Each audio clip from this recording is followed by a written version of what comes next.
একদিন আমাদের প্রিয় নবী হযরত মুহাম্মদ সাল্লাল্লাহু আলাইহি ওয়াসাল্লাম তার সাহাবাদের বলছিলেন এক অদ্ভুত কাহিনী। হযরত মুহাম্মদ সাল্লাল্লাহু আলাইহি ওয়াসাল্লাম বললেন, এক নারী ছিল বনি ইসরায়েলের মধ্যে।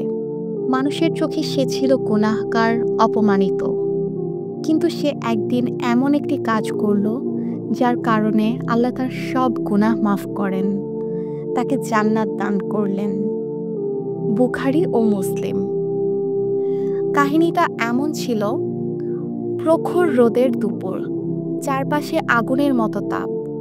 বনি ইসরায়েলের সেই নারী একা একা হাঁটছিল, শরীর ক্লান্ত, জিভ শুকিয়ে আসছে। অবশেষে সামনে একটি কূপ দেখতে পেল।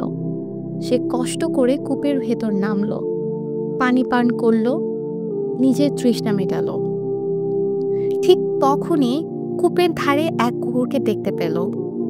কুকুরটা হাঁপাচ্ছে, জিভ বের করে মাটিতে শুয়ে আছে, প্রচণ্ড তৃষ্ণায় কাঁদছে। চারপাশে কোথাও পানি নেই। নারীটি কুকুরটিকে দেখে থমকে দাঁড়ালো, নিজে নিজে ভাবতে লাগলো, আমি তো কূপ থেকে পানি খেলাম, কিন্তু এ প্রাণীটা, এ তো মারা যাবে। কিন্তু তার হাতে কোনো পাত্র নেই, কিভাবে দেবে পানি? অবশেষে সে নিজের চামড়ার জুতা খুলে নিল, আবার কূপে নেমে গেল, জুতোর ভেতরে পানি ভরে দাঁতে কামড়ে ধরে উপরে উঠল। তারপর হাঁটু গেড়ে বসে সেই পানি কুকুরটার সামনে ধরল। কুকুরটা তৃষ্ণায় কাঁপতে কাঁপতে পানি খেল। হাঁপ ধীরে ধীরে থেমে গেল, চোখে শান্তির ঝিলিক ফুটল। সেই মুহূর্তে নারীটির অন্তরে এক প্রশান্তি নেমে এলো। রাসূলুল্লাহ সাল্লাল্লাহু আলাইহি সাল্লাম বললেন, আল্লাহ তাআলা তার এই মহৎ কাজকে কবুল করলেন, তার গুনাহ মাফ করে দিলেন, আর তাকে জান্নাত দান করলেন। সুবহানাল্লাহ। তো আমার প্রিয় ভাই বোনেরা, ভাবুন তো, এক নারী যার জীবন ছিল গুনাহে ভরা, অথচ আল্লাহ তাআলা তার অন্তরের এক ফোঁটা মহৎ কাজের জন্য তাকে জান্নাত দান করলেন। এক পশুর প্রতি দয়া করলে যখন আল্লাহ এত খুশি হন, তবে মানুষের প্রতি দয়া করলে আল্লাহ কত গুণ বেশি খুশি হবেন।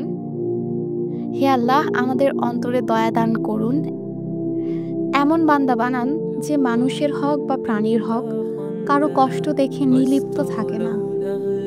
গল্পটি আপনাদের কেমন লাগলো অবশ্যই আমাকে জানাবেন।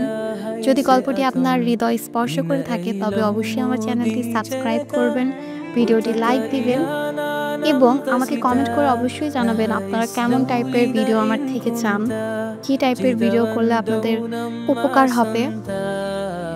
অবশ্যই আমার জন্য আপনারা সবাই দোয়া করবেন। আপনাদের দোয়া ও ভালোবাসাই আমার এগিয়ে চলার প্রেরণা।